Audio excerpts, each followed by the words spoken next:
تو یہ توفیق کا ملنا بہت بڑی نعمت ہے اور یہ محض اللہ کا فضل ہے۔ میرے دوستو بزرگوں، اللہ رب العزت نے ہم سے اور آپ سے مطالبہ کیا، اے ایمان والوں، اپنے آپ کو اور اپنے گھر والوں کو جہنم کی آگ سے بچاؤ۔ ایک بہت بڑی ذمہ داری میرے دوستو بزرگوں، ایک تو اپنی ذات سے بچانے کی ہے کہ اپنی ذات کو جہنم کی آگ سے بچایا جائے، اور پھر اپنے گھر والوں کو جہنم کی آگ سے بچایا جائے۔ حضرت علی رضی اللہ تعالی عنہ اس آیت شریفہ کی تفسیر میں فرماتے ہیں کہ اس آیت سے مراد یہ ہے کہ اپنے گھر والوں کو دین سکھاؤ۔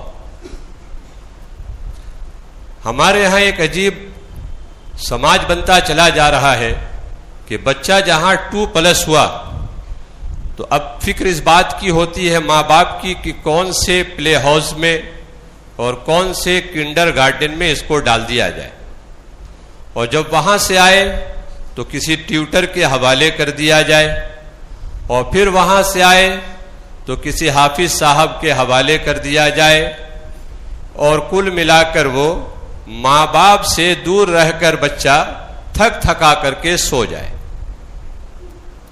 حالانکہ کتابوں میں آیا کہ ماں کا گود بچے کا پہلا مدرسہ ہے، تو بچے کو ماں کا گود نہیں ملا، یا تو ٹیوٹر کا گود ملا، یا کلاس ٹیچر کا گود ملا، یا بہت اگر تھوڑا دینی جذبہ ہے تو حافظ صاحب کا گود ملا۔ اور ماں باپ یہ سمجھتے ہیں کہ ہم نے اپنی ذمہ داری پوری کر دی۔ لوگوں سے پوچھئے کہ آپ نے بچوں کو قرآن حدیث سکھانے کے تعلق سے کیا کیا؟ بولے میرا بچہ 3 بار قرآن ختم کر چکا ہے۔ تو قرآن ختم کرنے کے لیے تو نہیں تھا، قرآن تو کہہ رہا ھدی للمتقین کہ یہ ہدایت کی کتاب ہے متقیوں کے لیے، اللہ سے ڈرنے والوں کے لیے۔ کون ہے متقی؟ آگے اللہ نے اس کی تشریح کی۔ تو میرے دوستو بزرگوں، ایک بڑی ذمہ داری ہر آدمی کی ذات سے اس کے اپنے گھر کی ہے۔ چونکہ ہمارے سامنے خود بھی جہنم کی وہ ہولناکیاں نہیں ہیں، اس لیے ہم خود بھی جہنم سے اتنا زیادہ فکر مند نہیں ہیں۔ بقول ایک اللہ والے کے کہ آدمی جتنا فاقہ سے ڈرتا ہے، جتنا تنگ دستی سے ڈرتا ہے، اگر اتنا اللہ سے ڈرنے لگے تو سیدھا جنت میں جائے۔ تو پیٹ کی آگ بجھانے کی ایسی فکر لگی ہے کہ آدمی صبح سے لے کر رات تک اس پیٹ کی آگ کے بجھانے میں لگا ہوا ہے، لیکن جہنم کی آگ کہ حدیث پاک میں آیا ہر نماز کے وقت ایک فرشتہ اعلان کرتا ہے، اے آدم کی اولاد اٹھو اور جہنم کی اس آگ کو بجھاؤ جسے تم نے اپنے اوپر گناہوں کی بدولت جلانا شروع کر دیا ہے۔ چنانچہ دیندار لوگ اٹھتے ہیں اور ظہر کی نماز ادا کرتے ہیں تو فجر سے لے کر ظہر تک کے بیچ کا جو گناہ ہوتا ہے وہ اس نماز کی برکت سے معاف کر دیا جاتا ہے۔ پھر عصر کی نماز کا وقت آتا ہے، فرشتہ وہی اعلان کرتا ہے، اے آدم کی اولاد اٹھو اور اس جہنم کی آگ کو بجھاؤ جسے تم نے اپنے اوپر گناہوں کی بدولت جلانا شروع کر دیا ہے۔ لہذا دیندار لوگ اٹھتے ہیں، عصر کی نماز پڑھتے ہیں تو ظہر سے عصر کے بیچ کی جو گناہ ہے وہ معاف ہو جاتے ہیں۔ ایک صحابی رسول، اندازہ لگائیں کہ اسلام کے اندر اس سے بڑی ڈگری کسی کوئی ڈگری نہیں ہے۔ نبی تو نبی ہوتے ہیں، نبی کے بعد اگر کوئی جماعت ہے انبیاء علیہ الصلوۃ والسلام کے بعد اگر کوئی متبرک اور مقدس جماعت ہے تو وہ جماعت حضرات صحابہ اکرام کی جماعت ہے۔ تو صحابی بدن کا کپڑا کھولا اور گرم ریتیلی زمین عرب کی اس پر لوٹ پوٹ کرنے لگے۔ دوپہر کا وقت آقا صلی اللہ علیہ وسلم کا گزر ہوا، آپ نے اپنے اس صحابی کو اس کیفیت پہ دیکھا، پوچھا یہ کیا کر رہے ہو؟ کہا یا نبی اللہ مجھ پر جہنم کی آگ کا بڑا تقاضا ہوا، تو میں نے اپنے نفس کو مخاطب کر کے کہا کہ یہ آگ چکھ لے، تو جو غفلت کی زندگی گزارتا ہے تو تجھ اس آگ کو چکھ لے، جہنم کی آگ تو اس سے کہیں زیادہ سخت ہوگی، اس لیے میں نے اس پر لوٹ پوٹ کرنا شروع کر دیا۔ تو آقا صلی اللہ علیہ وسلم نے اپنے صحابی سے فرمایا کہ تمہیں اس کی ضرورت نہ تھی، اور جو صحابہ آقا صلی اللہ علیہ وسلم کے ساتھ تھے ان سے کہا کہ اپنے لیے ان سے توشہ لے لو، یعنی اپنے لیے دعا کرا لو۔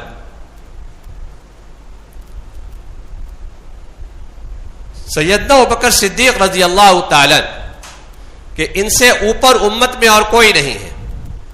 ہر خطبے میں خطیب اکثر و بیشتر یہ بات کہتے ہیں کہ تمام نبیوں کے بعد انسانوں میں سب سے افضل انسان سیدنا ابوبکر صدیق رضی اللہ تعالی عنہ ہے، کہ جن پر اللہ کا سلام آیا ہے۔ آپ ایک باغ میں تشریف لے گئے، ایک پرندے کو دیکھا تو ٹھنڈی سانس لی اور فرمایا تو کس قدر لطف میں ہے، کھاتا ہے، پیتا ہے، درختوں کے سائے میں آرام کرتا ہے، اور کل قیامت میں تجھ سے کوئی حساب نہیں، کاش ابو بکر بھی تجھ جیسا ہوتا۔ جن کے بارے میں پیارے نبی صلی اللہ علیہ وسلم نے فرمایا کہ ابو بکر رضی اللہ تعالیٰ جب جنت کے دروازے پر ہوں گے تو جنت کے 8 دروازے ان کو مرحبا مرحبا کہیں گے۔ ایسی بڑی بشارت آقا صلی اللہ علیہ وسلم کی زبان مبارک سے سنی ہوئی ہے، لیکن آخرت کی ہولناکی کا یہ عالم ہے کہ وہ ڈر رہے ہیں اور کہہ رہے کاش ابو بکر بھی تجھ جیسا ہوتا۔ حضرت عمر رضی اللہ تعالیٰ نے آخرت کے احوال کو یاد کرتے اور فرماتے کہ کاش میں تن کا ہوتا، کاش میں گھاس ہوتا جس کو جانور کھا لیتے، کاش مجھے میری ماں نے جنا ہی نہ ہوتا۔ تو ایک بہت بڑی ذمہ داری میرے دوستو بزرگوں اپنی ذات کو جہنم کی آگ سے بچانے کی ہے۔ کہ کیا ہے جہنم کی آگ؟ کہ حدیث پاک کے اندر آتا ہے ایک آدمی جس کی پیدائش سے لے کر موت تک کی پوری زندگی راحتوں میں گزری ہوگی، کہ فرام بگننگ ٹو اینڈ اس نے مصیبت، تکلیف، پریشانی، دشواری اس کو دیکھا بھی نہیں، راحت ہی راحت، عیش ہی عیش، آرام ہی آرام، لذت ہی لذت۔ لیکن ان راحتوں والی زندگی میں اس نے اللہ کے حکموں کا لحاظ نہ کیا، نبی پاک صلی اللہ علیہ وسلم کی سنتوں کا لحاظ نہ کیا، آپ کی شریعت کا اہتمام نہ کیا۔ یہ آدمی کل قیامت میں اللہ رب العزت کے سامنے پیش کیا جائے گا۔ باری تعالیٰ اپنے فرشتے سے فرمائے گا اس کو جہنم کے قریب سے گزار کر لاؤ، اور ایک روایت میں آیا کہ اس کو جہنم میں غوطہ دے کر لاؤ، دونوں بات ملتی ہے۔ اس کو لایا جائے گا، پھر اللہ رب العزت کے سامنے اس کو پیش کیا جائے گا۔ باری تعالیٰ اس سے پوچھے گا میرے بندے دنیا میں میری طرف سے کوئی راحت پہنچی تھی؟ اور میرے بندے دنیا میں میری طرف سے تمہیں کوئی آرام پہنچا تھا، کوئی نعمت پہنچی تھی؟ وہ اللہ کی ذات کی قسم کھا کر کہہ دے گا باری تعالیٰ تیری عزت کی قسم، راحت کس کو کہتے ہیں، آرام کس کو کہتے ہیں، وہ تو میں نے دیکھا بھی نہیں۔ کہ جہنم کا ایک غوطہ یا جہنم کے قریب سے گزار دینا پوری زندگی کی راحت کو بھلا دے گا۔ کیا چیز جہنم ہوگی ہم اندازہ لگا سکتے ہیں۔ اس کے بالمقابل ایک ایسا شخص جس کی پیدائش سے لے کر موت تک تکلیفوں میں گزری ہوگی، مصیبتوں میں گزری ہوگی، پریشانیوں اور حالات کے اندر اس نے زندگی گزاری ہوگی، لیکن ان حالات میں اس نے اللہ کے حکموں کا لحاظ کیا، زندگی سنت والی گزاری، شریعت والی گزاری۔ یہ آدمی جب اللہ کے سامنے پیش کیا جائے گا، اللہ رب العزت اپنے فرشتے سے فرمائے گا اے میرے فرشتے میرے اس بندے کو جنت کے قریب سے گزار کر یا جنت میں غوطہ دے کر لاؤ۔ اس کو لایا جائے گا، باری تعالیٰ اس سے پوچھے گا میرے بندے دنیا میں میری طرف سے کوئی تکلیف پہنچی تھی؟ اور میرے بندے دنیا میں میری طرف سے کوئی پریشانی پہنچی تھی؟ وہ اللہ کی عزت کی قسم کھا کر کہے گا باری تعالیٰ تکلیف کس کو کہتے ہیں اور مصیبت کس کو کہتے ہیں وہ تو میں نے دیکھا ہی نہیں۔ اندازہ لگائیں کیا وہ نعمت ہوگی جنت کی کہ جس کا ایک غوطہ ہو، جس کے قریب سے گزار دینا پوری زندگی کی تکلیفوں کو بھلا دے گا۔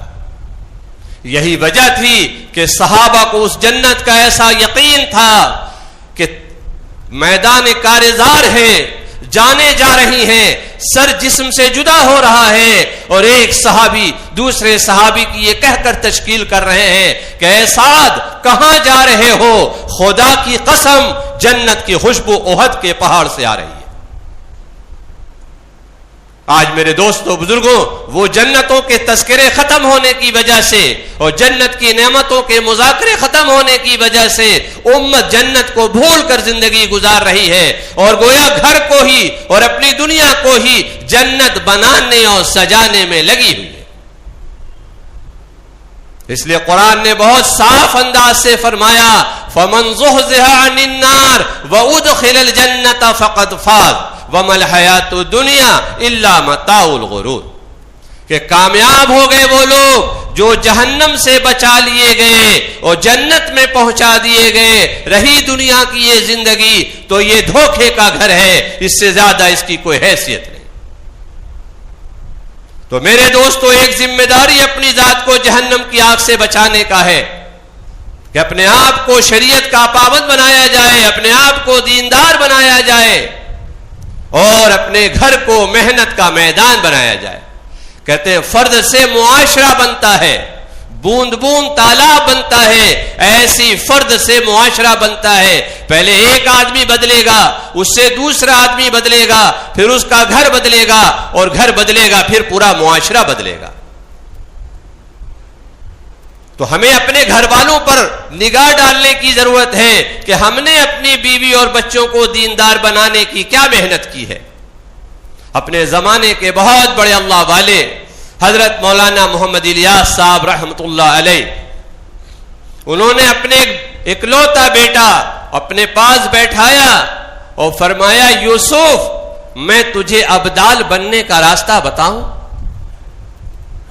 شاید کوئی خوش نصیب باپ ہوگا جس کو یہ تمنا ہوگی کہ میرا بیٹا بھی حسین احمد مدنی ہوتا، میرا بیٹا بھی مولانا قاسم نانوتوی بنتا، میرا بیٹا بھی خواجہ اجمیری بنتا، اور میرا بیٹا بھی نظام الدین اولیاء بنتا۔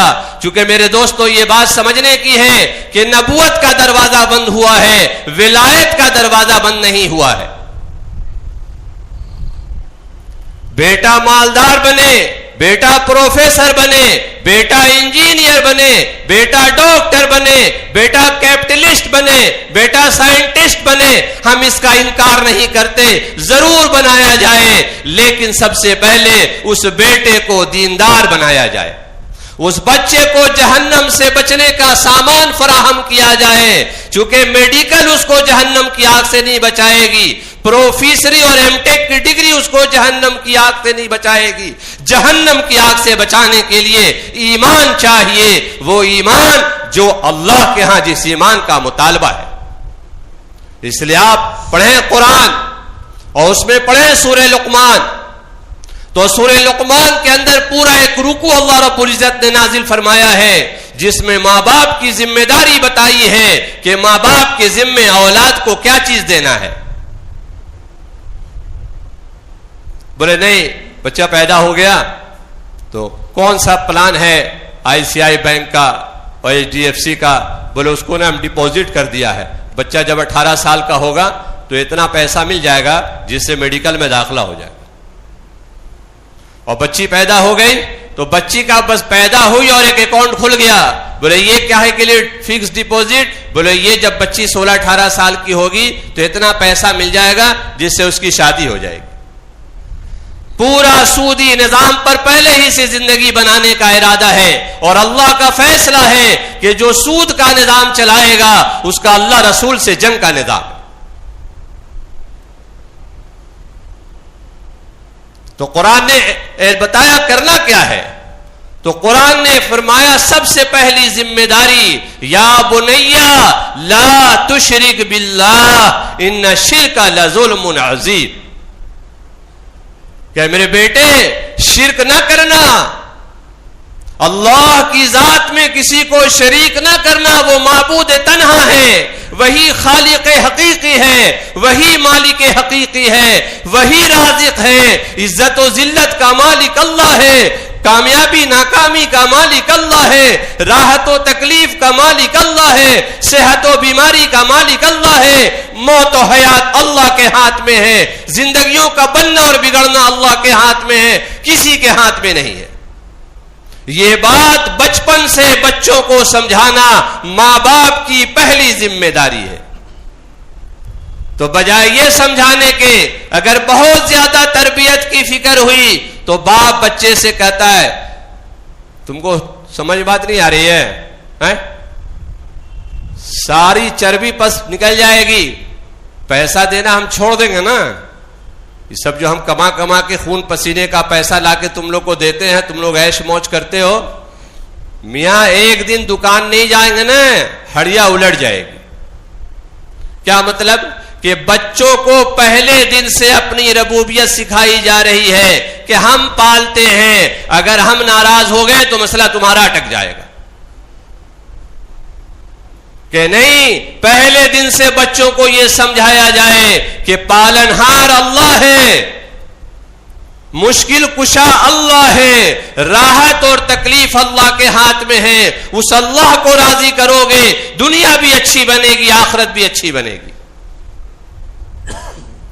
اللہ والوں کی کتابیں پڑھیں آپ، بابا فرید الدین شکرگنج ایک بڑے بزرگ گزرے ہیں، ان کی قصوں میں ملے گا کہ ان کی والدہ نے ان کی کس طرح تربیت فرمائی کہ چھوٹی سی عمر تھی، مدرسے سے آتے ماں سے کہتے امی کھانا بھوک لگی ہے، والدہ کہتی ہیں بیٹا کھانا اللہ دیتے ہیں، روزی اللہ کے ذمے ہے، جائیے نماز پڑھیے، اللہ سے مانگیے۔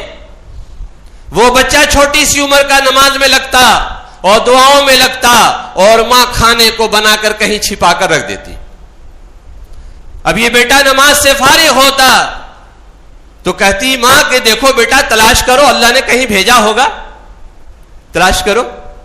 وہ تلاش کرتا، ظاہر سی بات تھی ماں نے رکھا ہوتا، مل جاتا، کھانا کھا لیتا۔ یہ برس سے نظام چلتا رہا۔ ایک دن ان کی والدہ کسی تقاضے پر کہیں چلی گئی، بچے کے واپسی کا وقت ہو گیا مدرسے سے، یہ واپس آ رہی ہیں اور ڈرتی ہوئی آ رہی ہیں، گھبراتی ہوئی آ رہی ہیں کہ آج میرے بچے کا بھرم ٹوٹ جائے گا، یا اللہ میں نے تجھ سے جوڑنے کی کوشش کی ہے، میرے بچے کا لاج رکھ لے۔ جب یہ گھر آئی تو دیکھا بچہ کھیل میں مصروف ہے، کہا بیٹا تم نے کھانا کھا لیا؟ کہا امی کھانا تو کھا لیا، لیکن آج کا کھانا بہت زیادہ لذیذ تھا، تو کھانا جنت سے اللہ نے بھیج دیا۔ تو میرے دوستو بزرگوں، آپ اولیاء اللہ کی سوانح عمریہ پڑھیں۔ ہمارے علی میاں ندوی رحمۃ اللہ علیہ اس موجودہ صدی کے ایک بڑے محقق عالم گزرے ہیں، فرماتے ہیں کہ ہماری تربیت میں ہماری ماں کا خاص حصہ ہے۔ ایک زمانے میں ان کو شوق ہوا شرٹ پینٹ پہننے کا، اور انگریزی تعلیم کی طرف طبیعت ذرا سا راغب ہو رہی تھی، تو ان کے بڑے بھائی تھے، انہوں نے خط لکھا اپنی والدہ کو کہ علی جو ہیں ان کی طبیعت ذرا سا دین سے ادھر ہو رہی ہے اور دنیاوی شوق ان پر غالب آ رہا ہے، تو قربان جائیں ایسی ماؤں پر۔ ماں نے خط لکھا کہ تیرے خاندان میں بہت ڈاکٹرز ہیں اور بڑے پڑھے لکھے لوگ ہیں، ہم تو یہ چاہتے تھے کہ تو بڑا عالم بنتا اور اللہ تجھ سے عالم کا کام لیتا۔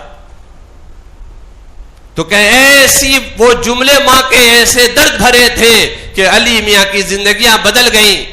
فرماتے علی میاں نے لکھا اپنی بات خود کہ ہم جب تک میں فجر کے بعد یاسین شریف نہیں پڑھ لیتا تھا ماں مجھے سونے نہیں دیتی تھی۔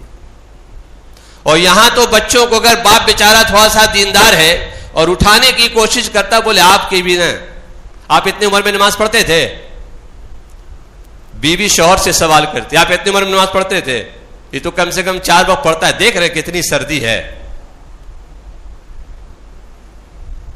میرے دوستو بزرگوں، قصور ہمارا ہے کہ ہم نے اپنی عورتوں کے سامنے آخرت کی وہ تصویریں صاف نہیں کی۔ اس لیے مرد کی بڑی ذمہ داری اپنی عورت کو دیندار بنائے۔ مولانا یوسف صاحب رحمۃ اللہ علیہ فرمایا کرتے تھے نہ کمال میرا ہے نہ کمال میرے ابا کا ہے۔ کیا فرماتے تھے؟ نہ کمال میرا ہے نہ کمال میرے ابا کا ہے، کمال ان گودوں کا ہے جن گودوں میں ہم نے اور ابا نے پرورش پائی ہے۔ اس لیے مولانا الیاس صاحب رحمۃ اللہ علیہ فرمایا کرتے تھے دین کے چمکنے کی بڑی امیدیں ہیں، دین کے چمکنے کی بڑی امیدیں ہیں، بشرطے کہ لوگ اپنی مستورات کو دیندار بنانے کی فکر میں لگ جائیں۔ عورتیں دیندار ہوتی ہیں، کیا ہوتا ہے؟ افغانستان کے ایک بادشاہ گزرے، غالباً شاہ محمد ان کا نام تھا۔ ایک دن گھر آئے بڑے بجھے ہوئے، بیگم نے پوچھا کیا بات ہے، بہت غمگین دکھ رہے ہیں۔ کہا چھوڑو بس کچھ ہے۔ کہا نہیں بتائیے۔ کہا وہ جو صاحبزادے جو فوج لے کر گئے تھے تو فوج صاحبزادے کو شکست ہو گئی ہے اور صاحبزادے شکست کھا کر اپنی فوج کے ساتھ واپس آ رہے ہیں۔ تو بیوی بادشاہ سلامت کی کہنے لگی کہ آپ کے پاس جو خبر ہے وہ خبر غلط ہے، آپ کی غلط خبر آپ کے پاس آئی ہے، میرا بیٹا یا تو میدان میں شہید ہو سکتا ہے یا فاتح ہوگا، بزدل بن کر ہار کر واپس نہیں آئے گا، شکست کھا کے واپس نہیں آئے گا۔ بیچارے بادشاہ سلامت کہنے لگے تم گھر میں ہو اور گھر میں رکھ کر تمہارے پاس یہ خبر اور ہمارا پورا ایک عملہ ہے خبر پہنچانے کا۔ خیر وہ بیچارے خاموش ہے گئے، عورت سے کیا الجھا جائے۔ چند دن کے بعد دوسری خبر آئی کہ جو پہلی خبر آئی تھی واقعی غلط تھی، آپ کا بیٹا فاتح ہوا ہے اور فاتحانہ آپ کا بیٹا اپنے فوج کے ساتھ واپس آ رہا ہے۔ تو یہ بادشاہ سلامت اپنی بیگم کے پاس گئے اور کہنے لگے ایک بات بتا کہ تو نے میرے مخبروں کی، میرے خبر والوں کی خبر کی جو اتنی آسانی سے تو نے انکار کر دیا تھا اور اتنی قوت سے تو نے یہ بات کہی تھی، وجہ کیا تھی؟ وہ کہنے لگی کہ جب مجھے احساس ہوا کہ اللہ نے اپنی امانت میرے پیٹ کے اندر ڈالی ہے تو میں نے کوئی شک شبہ والی چیز نہیں کھائی، کوئی مشکوک چیز بھی استعمال نہیں کیا۔ حرام چیز کی تو بات ہی الگ ہے، مکروہ چیز کی تو بات ہی الگ، مشکوک چیز بھی نہیں کھایا۔ اور جب اللہ نے وہ امانت ہمارے گود میں دے دی تو ہم نے اپنی اولاد کو کبھی بھی بغیر وضو اور بغیر 2 نفل کے دودھ نہیں پلایا۔ یہ اکثر بڑے لوگ یہاں موجود ہیں، سب کو اس کا تجربہ ہے کہ بچوں کے دودھ کے پینے کا کوئی وقت مقرر نہیں ہوتا۔ بچہ رات دن میں جب چاہتا ہے روز آتا ہے، ماں اس کو دودھ پلا دیتی ہے، رات کے جاگنے میں بھی، دن کے اوقات میں بھی۔ یہ عورت کیا کہتی ہے کہ ہم نے اپنے بچے کو کبھی بھی بغیر وضو اور بغیر 2 نفل کے دودھ نہیں پلایا، تو چونکہ میں نے اعمال محمد صلی اللہ علیہ وسلم کے ساتھ اپنے بچے کی تربیت کی تھی، تو محمد صلی اللہ علیہ وسلم کے اعمال کا نتیجہ یہ ہے کہ یا تو وہ شہید ہوگا یا فاتح بنے گا، بزدل بن کر میدان سے واپس نہیں آ سکتا۔ اس لیے میرے دوستوں بزرگوں، بہت بڑی ذمہ داری ہے ہماری آپ کی کہ ہم اپنے گھر کو محنت کا میدان بنائیں۔ ایک آدمی سے اگر پوچھا جائے تو 100 میں 80 آدمی اس وقت ایسے ملیں گے جو اپنی اولاد سے نالاں ہیں اور اپنی اولاد سے پریشان ہیں، لیکن دوستوں علاج اختیار کرنے کو تیار نہیں۔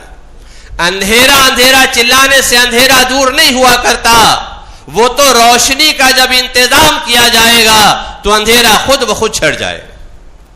تو گھر پر محنت کی جائے، گھر میں دینی فضا بنانے کی کوشش کی جائے، گھر میں تعلیم کا اہتمام کیا جائے، کچھ دیر گھر کی بچوں کو، بیوی کو، بہنوں کو، بیٹیوں کو لے کر بیٹھا جائے اور ان کے سامنے کچھ اعمال ایسے کیے جائیں۔ ہمارے اللہ والے فرماتے ہیں گھر میں قرآن کا سیکھنا سکھانا کرو۔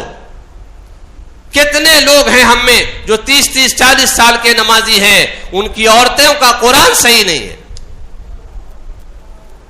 اور جن کو یہ بات تھوڑی ناگوار لگے آج بیٹھ کر اپنی اہلیہ کا قرآن سن لے، اپنی بیٹی کا قرآن سن لے۔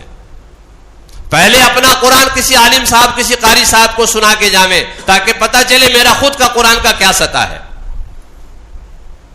تو اپنا قرآن صحیح کرتے ہوئے اپنے بیوی بچوں کا قرآن روزانہ گھر میں حلقہ لگا کر صحیح کرنے کی کوشش کریں۔ ایک کام ہے دوستوں، یہ ایک ذمہ داری ہے ہماری۔ پھر دوسرا کام قرآن نے کہا یا بنیا قیم الصلاۃ، بیٹا نماز قائم کر۔ کہ پہلی ذمہ داری ایمان کے بعد جو بچوں پر، بڑوں پر جو آتی ہے وہ مسلمان پر نماز کی ذمہ داری ہے۔ اس لیے پیارے نبی صلی اللہ علیہ وسلم نے فرمایا جب بچہ 7 سال کا ہو جائے تو نماز پڑھنے کو کہا جائے.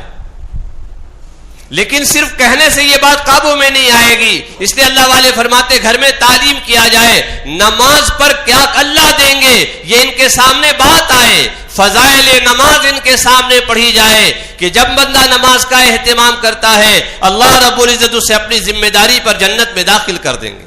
جو 5 وقت کی نمازوں کا اہتمام کرتا ہے پہلا انعام اللہ کا یہ ہوتا اللہ اس کی روزی کی تنگی دور کر دیتے ہیں. نماز کیا ہے کہ نماز اللہ سے لینے کا ذریعہ ہے. نماز کیا ہے کہ نماز مومن کی معراج ہے. نماز کیا ہے کہ نماز جنت کی کنجی ہے. نماز کیا ہے کہ نماز پیارے نبی صلی اللہ علیہ وسلم کی آنکھوں کی ٹھنڈک ہے. تو گھر میں نماز کا ماحول قائم کیا جائے کہ 7 سال کا بچہ ہو جائے اسے نماز پڑھنے کو کہا جائے, اور جب 10 سال کا ہو جائے اور نماز نہ پڑھے تو اس پر اس کی تنبیہ کی جائے, اس کو مارا جائے. اب آپ اندازہ لگا لیں کہ 7 سال کے بچوں کو نماز پڑھنے کو کہا جا رہا ہے. گویا یہ بات پکی ہے کہ 7 سال سے پہلے بچوں کو التحیات سکھانا ہوگا, دعائے قنوت سکھانی ہوگی, سورہ فاتحہ سکھانا ہوگا, چند صورتیں سکھانی ہوں گی, نماز کی شکلیں سکھانی ہوں گی, رکوع سجدے کی تسبیح سکھانی ہوگی, قوم جلسے کا ذکر سکھانا ہوگا. تو یہ بڑی ذمہ داری ہے کہ اپنے بچوں کو نماز کا شوق دلایا جائے. اور وہ حدیث کی بات کہ 7 سال کا بچہ ہو نماز پڑھنے کو کہا جائے, 10 سال کا ہو نماز نہ پڑھنے پہ مارا جائے. اس عمر میں پہنچ کر پیارے نبی فرماتے ہیں بھائی بہن کا بسترا الگ کر دیا جائے. جب اس عمر میں بچے پہنچ جائے تو بھائی بہن کا بسترا الگ کر دیا جائے. عجیب بات ہے, آقا نے یہ تعلیم دی تھی کہ بہن بھائی کے بستر کو الگ کر دیا جائے. اس عمر میں پہنچ کر ہم نے اپنی بچیوں کو ایسے اسکولوں میں ڈالا ہے جہاں کو ایجوکیشن کا نظام ہے اور یہاں بچی ہے یہاں بچہ ہے, اور پھر کوئی غلط قدم بچی اٹھاتی ہے تو پھر وہ روتے پھرتے ہیں, ارے پہلے تو آپ نے بربادی کا آواز اس کو دے دیا, پیغام دے دیا, اب رونے سے کیا ہوگا. معاشرے کے اندر بیداری کی ضرورت ہے. آپ کے اسی علاقے میں بہت زیادہ دور نہیں, بہت سنجیدہ لوگ اس علاقے میں رہتے ہیں. ایک اسکول ہے جس میں 90% بچے مسلمانوں کے پڑھتے ہیں, 12 تک کی تعلیم ہے. ظاہر سی بات ہے 10th میں ہی بچے بالغ ہو جاتے ہیں, اور 12 کا کیا کہنا 12ویں کلاس تک پہنچتے پہنچتے. لیکن وہاں کی جو چھٹی کی ترتیب ہے, جو بچے ان اسکولوں میں پڑھتے ہیں وہاں جمعے کی نماز وہ بچے نہیں پڑھتے. سالہ سال وہ اسکول کھلا رہتا ہے, بچے جمعے کی نماز نہیں پڑھتے. ہمارے اوپر کوئی ٹینشن ہی نہیں کہ ہمارے معاشرے میں جو اسکولز چل رہے ہیں تعلیم کے نام پر جو بے حیائی پھیلائی جا رہی ہے ہم اس کو دیکھیں. ہم تعلیم کو نہیں روکیں, تعلیم کا منظم انتظام کریں, تعلیم کا بہتر انتظام کریں, لیکن اس بات کی بھی نگرانی کریں کہ تعلیم کے نام پر بے حیائی نہیں پھیلنے دی جائے گی. تعلیم تعلیم کے لیے ہے, وہ ایک حاجت ہے, ایک ضرورت ہے, لیکن علم کے نام پر اور ایجوکیشن کے نام پر عریانیت پھیل جائے, بے حیائی پھیل جائے, یہ معاشرے کے سنجیدہ لوگوں کی ذمہ داری ہے کہ اس پر نگرانی رکھیں. بولے اپنا کام بنتا بس. خود غرضی کی زندگی اسلام نے نہیں سکھائی ہے. اسلام نے پوری انسانیت کو ایک جسم کے مانند بتایا ہے کہ پوری امت ایک جسم کی مانند ہے. جیسے کسی کے سر میں درد ہوتا ہے پورا جسم بے چین ہوتا ہے اور ہر ایک کوآپریٹ کرتا ہے کہ سر میں درد ہے, پیر ڈاکٹر کے پاس چلنے کو تیار ہے, ہاتھ اس کا پرسکرپشن اور کچھ چیزیں رپورٹس لے کر چلنے کو تیار ہے, زبان اس کی کیفیت بتانے کو تیار ہے, آنکھ رہبری کرنے کو تیار ہے. سارے جسم کے اعضاء جوارے معاونت کرتے ہیں کہ بھائی ایک حصے میں سر میں درد ہے, اس کی تکلیف کو دور کیا جائے مل جل کر.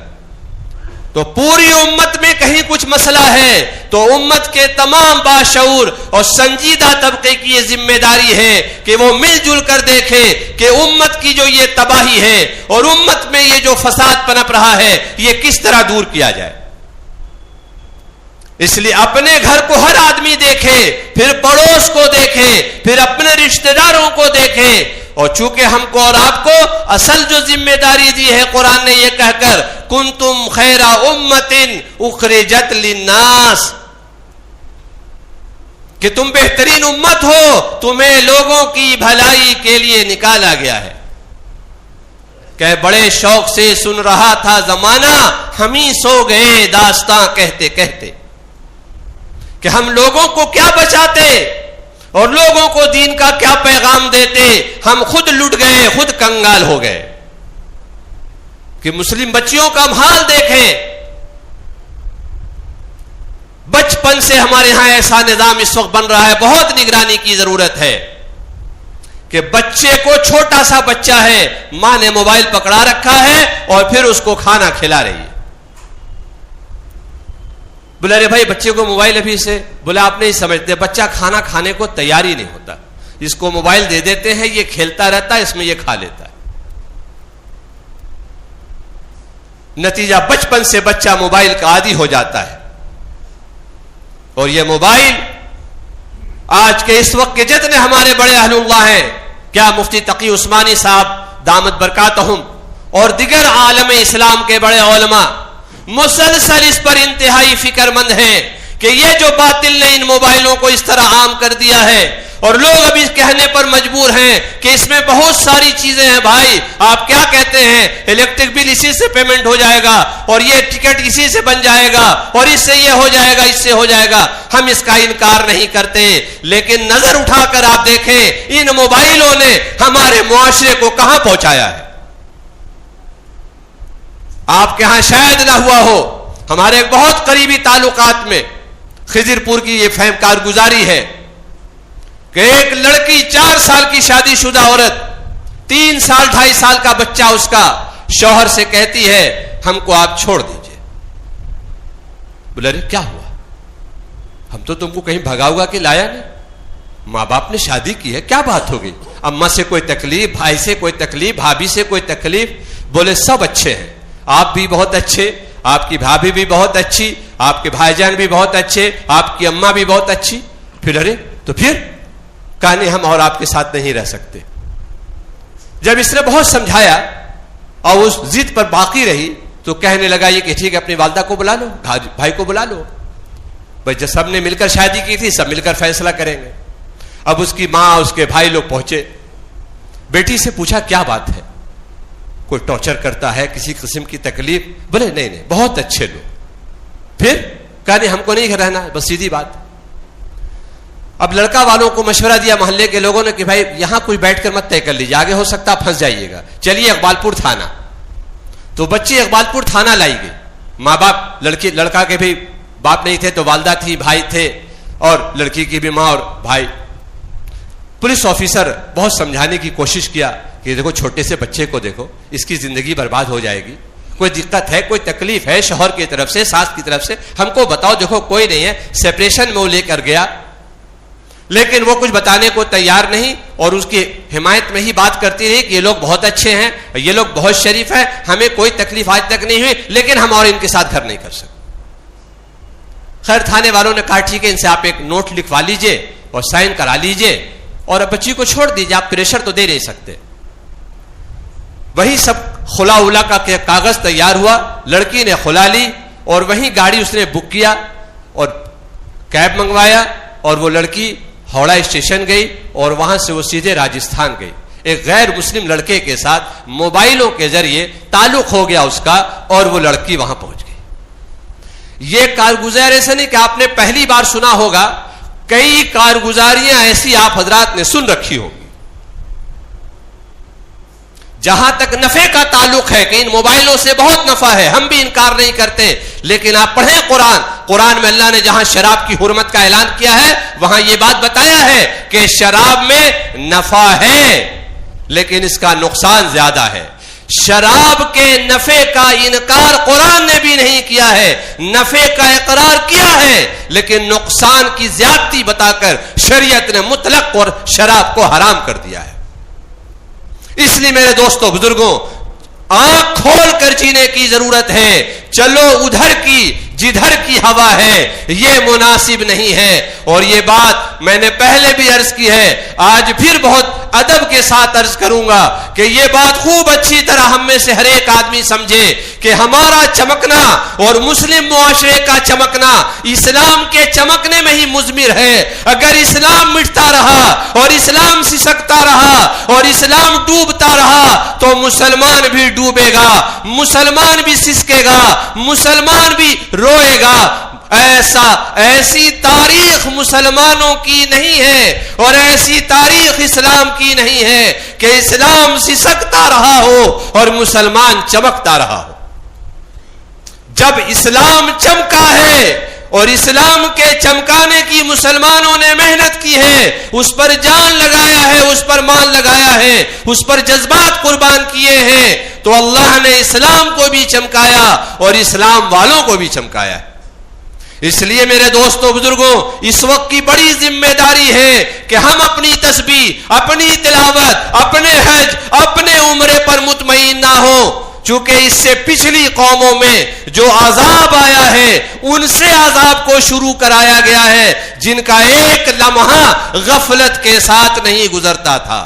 کہ جب جبریل کو بھیجا گیا, مشہور واقعہ ہے, آپ نے پہلے بھی سنا ہوگا کہ جبریل کو بھیجا گیا کہ اس بستی کو الٹ دو, بستی والوں سمیت. تو جب جبریل آئے اور دیکھا کہ ایک شخص اس میں ایسا عبادت میں مصروف ہے کہ پلک جھپکنے کے برابر اللہ کی نافرمانی نہیں کرتا, اللہ کے پاس جب جبریل واپس گئے, کہا باری تعالیٰ تیرا تو ایک بندہ وہاں ہے, فرمایا اس کے سمیت بستی والوں کو بستی پر الٹ دو, کہ اس کے سامنے میری نافرمانی ہوتی رہی اور میری نافرمانی وہ دیکھتا رہا اور اس کی پیشانی پر بل نہ آیا. یہ کیا اس کا کم جرم ہے کہ میری نافرمانیوں پر نہ اس کا دل تڑپا, نہ دل میں اس کی کوئی بے چینی پیدا ہو.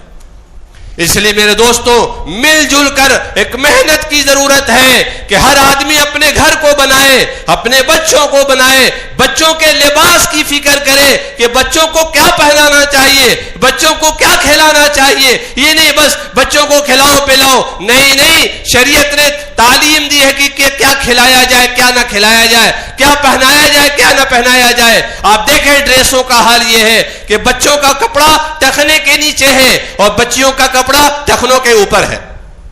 عجیب مصیبت. مردوں کا ٹخنا چھپانا حرام اور بچیوں کا ٹخنا کھولنا حرام. ایسی یعنی یوں کہیں جہالت کی ترتیب بنی ہوئی ہے کہ بچیوں کا ٹخنا کھلا ہوا ہے اور بچوں کا ٹخنا ڈھکا ہوا ہے. اور ماں باپ ماشاءاللہ نمازی ہیں, ماشاءاللہ کسی درجے میں دیندار ہیں. اس لیے دوستوں بہت ادب سے گزارش ہے کہ ہم اپنے بارے میں بھی فکر کریں اور اپنے بچوں کے بھی فکر کریں. قرآن نے ہم سے آپ سے مطالبہ کیا, اے ایمان والوں اپنے آپ کو اور اپنے اہل و عیال کو جہنم کی آگ سے بچاؤ. اللہ ہم کو اور آپ کو ان باتوں پر, ان کہی سنی باتوں پر عمل کی توفیق نصیب فرمائے. نیت کریں ہم اور آپ کہ انشاءاللہ اپنی ذات سے بھی اور اپنے گھر کے اعتبار سے بھی ہم محنت کریں گے انشاءاللہ. اللہ ہم سب کے لیے آسان فرمائے. جن احباب کی سنت باقی ہو سنتوں سے فارغ ہو جائیں, جو سنتوں سے فارغ ہوں درود پاک کا اہتمام فرمائیں.